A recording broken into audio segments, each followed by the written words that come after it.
I will suggest that it's near impossible for a religion to appear today.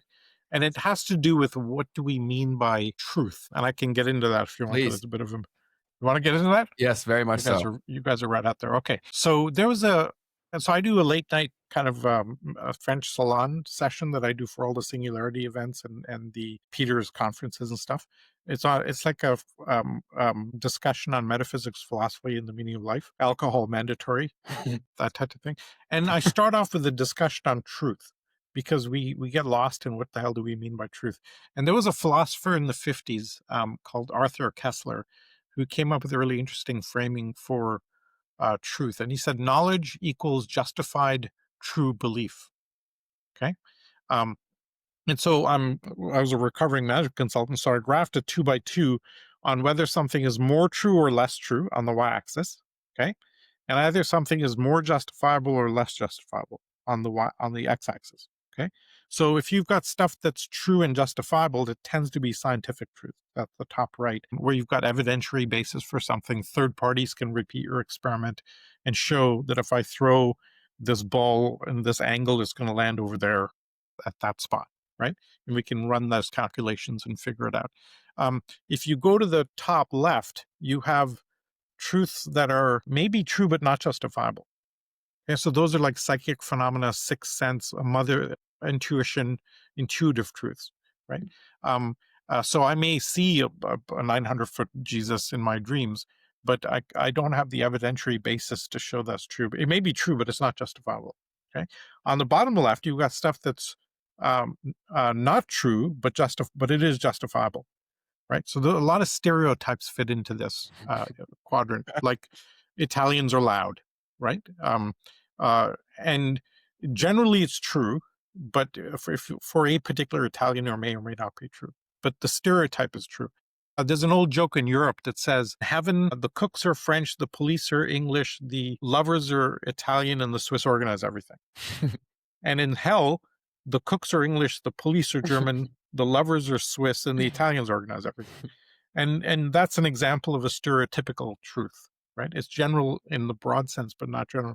And then on the bottom left, you've got stuff that's not justifiable and not true. And those tend to be religious truths or absolute truths or assumptive truths. Like Mary was a virgin is an assumptive truth, right? Muhammad is the last prophet is an assumptive truth. You're asked to assume that and as a point of faith, and then you build your religious structures on top of that. And once you see that, it becomes much easier to have a discussion about what's real or what's not real. You can say, okay, that's an intuitive truth, that's a stereotypical truth, et cetera, et cetera. Most people take absolute truths and relate to them as true rather than relating to it as a belief system. Right. So I'll give you a real anecdote here. So I was at the Vatican, okay, because they called me up once saying, hey, the Pope's got the worst immune system ever. Can we have you come in and do a conversation? And I did a workshop for the 80 most senior leaders there. And I was talking to the historian at the Vatican, okay, the guy who ran the archives. And I said, listen, if you talk to biblical scholars, the general consensus is that the Mary was a virgin framing is in translation error. Okay. And it turns out if you talk to any biblical scholar, they'll tell you this, that when they translated the Bible from Hebrew to Aramaic, they used to use the young maiden Mary. When they translated it to Aramaic, there was no word for young maiden, so they used the word virgin. Okay? And every historian will tell you, yeah, you can see in the version control problem, and it changed from young maiden to virgin. And so I said to the historian at the Vatican, is that true? And he's like, oh yeah, it's true. It's a translation error. I'm like, wow, why don't you fix it? And he's like, are you kidding? You can't fix that. It's too baked into everything to do with Catholicism. You can't fix it. And you're like, wow, the whole premise of the religion is based on a translation error. Okay? And so that's what I mean by an absolute truth. It's patently not true, but it's definitely justifiable, or it ends up being justifiable. And so the problem with religions is most people will take belief structures and they will relate to those belief structures as true. So when it comes to artificial intelligence, where do some of the beliefs that you see in the common perception today that kind of fall into these different categories that you're talking about, or specifically maybe the non-verifiable non-truth or verifiable non-truth? It's difficult to say because AI is such a different animal than anything we've ever seen before. So I use the example of the Google's PageRank algorithm, okay, which is an AI that crawls billions of web pages and ranks them by how relevant they may be to your search query, right? And it puts weightings on those, et cetera, et cetera. Those weightings, when added to neural networks and what's called backpropagation, is where you get LLMs, and the Transformer paper came from that. Okay, so in 2017, I was living in Toronto, and Jeffrey Hinton did a talk at U of T, and I went for that conversation. And we asked him during the Q&A, because he said we're kind of reaching the end of deep learning, because that was his basic contribution to AI. And I said, well, what's next? And he said, we don't know, but we need another breakthrough to take AI to the next level. And we don't know what that is. And literally 3-4 months later, the Transformer paper was published by Google that led to LLMs and ChatGPT and all the large language models. Um, the and what they do is by kind of putting huge computational power behind documents and words and etc., and then recalibrating depending on your query, and then extracting some sense of intelligence from it. So if you take Google's PageRank algorithm that scans web pages, it's creating a form of intelligence that we've never seen in the world before, but it's a data matching system and a signal from noise system that is unlike anything, certainly unlike any human intelligence. It's very orthogonal to human intelligence. It's not replicative of human intelligence. The issue that I see with AI, we anthropomorphize it very quickly, and we go, oh, that's human intelligence, that's AI, that's AGI, that's conscious, right? And so it looks conscious. Like I look at the two of you, you look like you're self-aware. So I attribute self-awareness to you, right? Totally. Self-awareness is a subset of consciousness if you talk to most philosophers, right? Well, we have a huge challenge with understanding any of this. We have no definition of consciousness. We don't have a test for consciousness, right? And so you look like you're self-aware, so I attribute self-awareness to you. I often joke that I feel like I'm self-aware, but my wife disagrees, right? So it's hard to even have the conversation around some of these concepts. I remember asking Ray Kurzweil about this, and he very profoundly said, the problem we have is language is a very thin pipe to discuss such complex topics, right? I was like, wow, that's a really deep comment, but you're sidestepping the question, right? Well, what is intelligence in this sense? And here's my rant on that. And you'll hear me, Ben, on the podcast talking about this. And you'll hear me ranting about AGI. I go bananas when we talk about this because we equate AGI to human intelligence without knowing what human intelligence is and without understanding what AI intelligence is, right? We understand neither, but we equate the two very conveniently. So, for example, a human being has about a dozen facets to intelligence. And there's emotional intelligence. The IQ test measures two things. It measures the speed of thought processing and the ability to match concepts across frameworks. That's what the IQ test measures. But we have emotional intelligence. If you're an athlete, you have spatial intelligence. You may have linguistic intelligence. Some people have musical intelligence, right? We have the Eastern concept of presence or awareness, which is a wholly different form of intelligence. When you're a business leader, you're using a lot of those different factors of intelligence to make judgment calls about stuff, right? None of that is in AI in the traditional model. So we're talking about AI being, oh my God, it's got an IQ of 140. Great, I can have the geekiest guy in the world, but he may be the most unsociable person in a party. And God help you if we put him on a basketball court, right? And so how does that work? And I'm actually writing a paper on this because I want to kind of highlight the flaws in the current thinking. And the paper is looking at kind of about 3 or 4 broad branches of intelligence. Okay, so one is data processing, signal to noise things. So if you're a hawk and you're looking down from the sky, you'll see a mouse moving on the ground, and all your intelligence is focused on seeing that small movement in this huge sea of field of vision. And so that's a signal to noise intelligence, right? And most data mining is signal to noise matching. If we're trying to find a molecule that causes a disease, that's a signal to noise problem. Okay. Then you've got a whole swath of physical intelligence, like moving around in the physical world. Driving is one example of physical intelligence. There's an animal called a sea squirt. Okay, and this thing runs around feeding in the ocean floor, and then it becomes it turns into an adult, like a caterpillar turning into a moth. When it becomes an adult, it plants itself on a rock and it filter feeds from then on. Okay. So weirdly, the first thing it does when it becomes an adult is it eats its own brain. Okay. And a neuroscientist pointing this out, she goes, "Come outside, you idiot geeks, and look out in the world, and show me what has a brain." And you're like, "Well, bird has a brain, squirrel has a brain, cat has a brain. Tree does not have a brain, grass does not have a brain." And she's like, "Yeah, what do you see is the difference between those two?" And we're like, "Oh, well, we don't know." And she's like, "Yeah, that's how dumb you guys are. Stuff that moves around in the world needs a brain. If you don't move around in the world, you don't need a brain."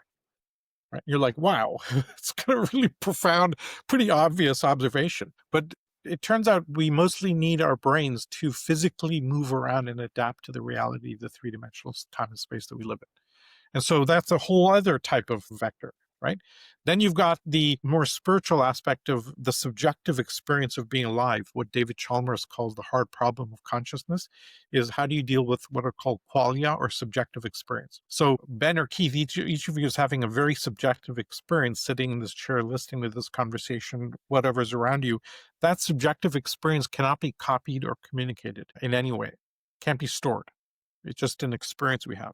And so we store some of it like memory, but we know our memory is really, really faulty, Oh yeah. right? We make them up when we fix memory. In fact, it turns out a large rationale for why we sleep, one of the more fascinating things is that, by the way, we still have no idea why we sleep. Scientists have no idea. The best current hypothesis is that two things: physical rejuvenation, which only takes about 8 or 10 minutes a night, but the real rejuvenation is a real reason for sleep is a back end processing and filing of experiences you had during the day, categorizing, sense making of all the stuff that happened during the day, and then physical rejuvenation. So those are the two rationale we have. But otherwise, we have no idea why we sleep. There used to be a big conference in Europe called Le Web, and I was asked to give a talk there by the founder. And he said, come and talk about whatever you like, love what you're doing at Singularity. So I decided neuroscience was going to be the topic because I knew least about it. So I interviewed all the neuroscientists that we had in our orbit, and I asked them each to define the brain. Okay. And the collective agreed definition was, I may have a word wrong here or there, but there was roughly this: the brain is a recursive, chaotic, fractal information processing system that may or may not lead to consciousness. Right? And you're like, that's all you got? That's the best you That's could come up nothing. with? That's how little we understand what's going on in this supercomputer up here. So I wanted to ask you then, when it comes to this term artificial intelligence, what does that actually even mean to you? And do you think that it's the wrong term and that there's a better way to describe what it is that we're actually talking about here? I don't know. Augmented intelligence would be one way I've heard it framed, right? I would even not even use the word intelligence because we don't have a word for we don't have a definition for intelligence. We don't have a test, right? I'll give you another little weird anecdote. I remember talking to, we used to be based at NASA in Silicon Valley. So we had access to a lot of the NASA astronauts. And one of them had seen a lot of like animals in labs because they used to do free floating experiments. Because remember, before they went into space, they had no idea whether a human being could survive in zero G, right? So they were doing experiments with animals. They used to take planes and do big hyperbolas and hyperbolic um, waves, sine waves in the air to give you like a minute of free floatingness when you went over the hump of like going over a roller coaster. And then they would study animals in labs to see what was the response. Um, and I asked him about consciousness and self-awareness, right? And he goes, frog. I'm like, frog? Well, what does that mean? And in his opinion, like, for example, in his opinion, a mosquito doesn't know it's a mosquito. It's just an automaton operating on its genetic programming, right? A dolphin has self-awareness, definitely knows it's a dolphin. A dog definitely knows it's a dog. And for him, the boundary condition was about frog, where he goes, yeah, frog just about has the self-awareness and complexity to go, oh, I'm a frog, right? So I actually asked him a question. I said, okay, is there a system in the world that has the requisite computing, processing, inputs and outputs where it suddenly might generate self-awareness, right? That would be an interesting conversation. And he goes, let me think about that. And he comes back to me 2 days later and he goes, I think I found one. And he goes, traffic systems. And I'm like, what? He goes, yeah, I think traffic systems have the requisite sensing and input output and recursive feedback loops that one day it might generate self-awareness and go, oh, I'm a traffic system. And then two questions occur right then. What would it do? Right. And how would we know? And we don't have an answer for either of those. Right. So that we're like blind people groping in the dark trying to understand what we're talking about here when Do we you think talk that about that's intelligence. dangerous? Do you think that's dangerous or no? Yeah, could be, right? Like if atomic bombing system suddenly woke up and said, "Oh, I'm a nuclear arms system. Let's play with a nuclear bomb," it may not be so great. So this is why people are freaking out, right? This is why people are going, "Oh my God, we have an existential threat to humanity," not so much from deliberate, but from accidental or human engineered systems. Like for example, it would not be difficult to engineer a virus that was designed to hop across people, very infectious, and until it found a middle-aged bald Indian guy, don't activate. And when you find that bald middle-aged Indian guy, kill him, right? And which not would not be a great outcome, for people like me. And so, how do you defend against that is the really big question. And we don't have a clear answer to that. The amount of damage one person or small team can do is growing exponentially, and our ability to restrict technology from one person or a small team is dropping exponentially. So that's why you get a lot of people freaking out. Um, I have good news around it, which is that most of the reaction is the amygdala response, right? It's irrational. And we've not seen any direct threat. I was talking to the head of innovation. We had the futurist for the FBI as one of our faculty members at Singularity. Okay. And I said to him once, let me ask you a question. If I wanted to cause terror, I'd get like six people, have them drop a smoke bomb into six different New York subway stations, and you just completely paralyze the entire system. Everybody'd freak out because you'd see the smoke and would freak out. Why don't we see more of that? Because it wouldn't even be harmful. You just cause a huge problem, right? And he's like, the dirty secret is there's just not that many bad people out there. That's what I always say. That's the dirty little secret. And so that, Very but to cool. your original question about intelligence, I would almost call it augmented intelligence. What we see today is mostly signal to noise processing in all these systems. The LLMs are really good at predicting the next word and freakishly good at this. When you talk to the founders of these systems, they can't believe how good they are. But we're very, very far away from biological intelligence, physical intelligence, athletic intelligence, emotional intelligence, spiritual intelligence. We don't even know what those are, to let alone start going on about them. So when people say, "Oh my God, AGI is going to take over the world," I just kind of go, "We have no idea what we're talking about." Yeah. It. I got I, one. I Can, Sorry, would can, do you mind if I hop sorry in for the here? rant. go No, ahead. Go no, no. ahead. Please always continue to rant. That's why you're here. You've got great ones. But most people who watch this stuff, and even a lot of people who watch your show, like they're very afraid because they instantly go to, this is going to be a change, whether I like it or not. Net long term may be amazing for us, but there's going to be a lot of people who are negatively impacted by that. Yes. Are people off base in those fears? And for those who, I guess I'll stop it there. I don't want to throw 40 questions at you. Yes and no. It depends completely on your ability to tolerate change. Okay. So if you're stuck in your ways and you're a career middle market, mid-level manager at a manufacturing facility, and you are determined that you're not changing that forever. You've got 6 years to retirement, and that's it. That's what you're going to be. And when you see AI coming along, going, "Wow, an AI could do this job in 3 weeks," that creates a lot of fear, because now what do you do, et cetera, et cetera. And I got to highlight one thing here that's really, really a big deal, which is when you go back and look over the last 10, 15 years at all the futurists and their predictions about how AI would roll out, right, or robotics would roll out, including me, by the way, every single person said we're going to first automate blue collar work, but white collar work will automate way later. Every single one, not a single futurist in the last 20 years said we're going to automate white collar jobs first. Why'd they say that? What was the rationale? Because we assumed that human labor, physical labor, is much easier than mental labor, creative labor, right? Um, Dealing with a difficult person on a customer service call has a whole form of etc. So we assumed that we'd automate lawnmowers and whatever. And you've heard me go on. We can't even get the damn Roomba to work, right?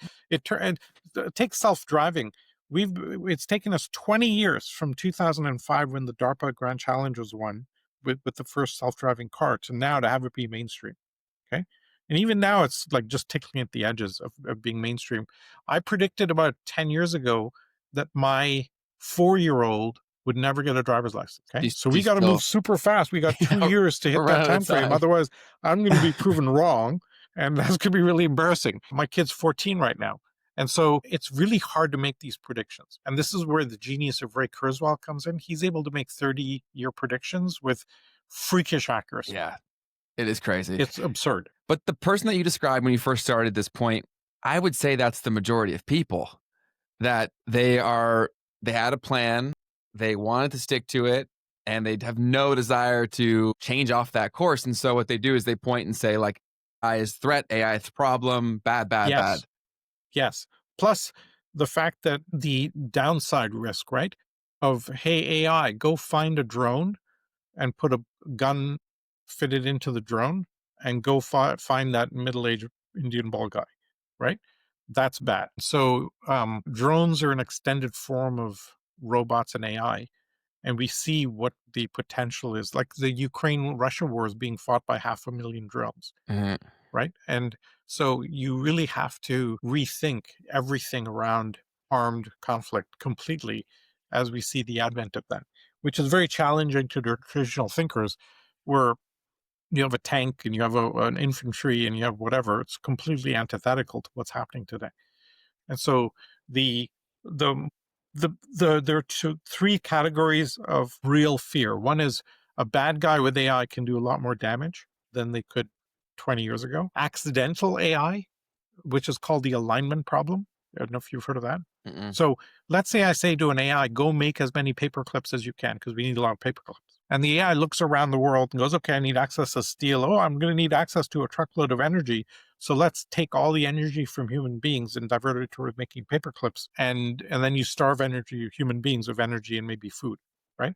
That's called the alignment problem, where you want to make sure that an AI, its objective function is geared to something aligned with human beings staying alive and evolving happily, etc. The best actual treatment I've seen of this is the movie Her, where a guy dates an AI Yeah, that's of course has to look like Scarlett Johansson. Eventually the AI breaks up with him. And he says, what, we were having a great time, why are you breaking up?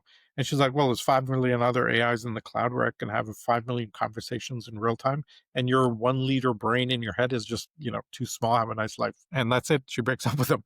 So I think that's the actual reality of what's going to happen. The AIs are going to evolve past us very quickly, and then they'll go, they're like ants. You don't bother with the ants. You don't try and kill all the ants. You just go, I'm off to bigger things than ants. And we think that's what's more likely to happen. But I probably killed a lot of ants in my life without even realizing I did that. Yes, So that's right. Is So that be really nice to your AI. That's why like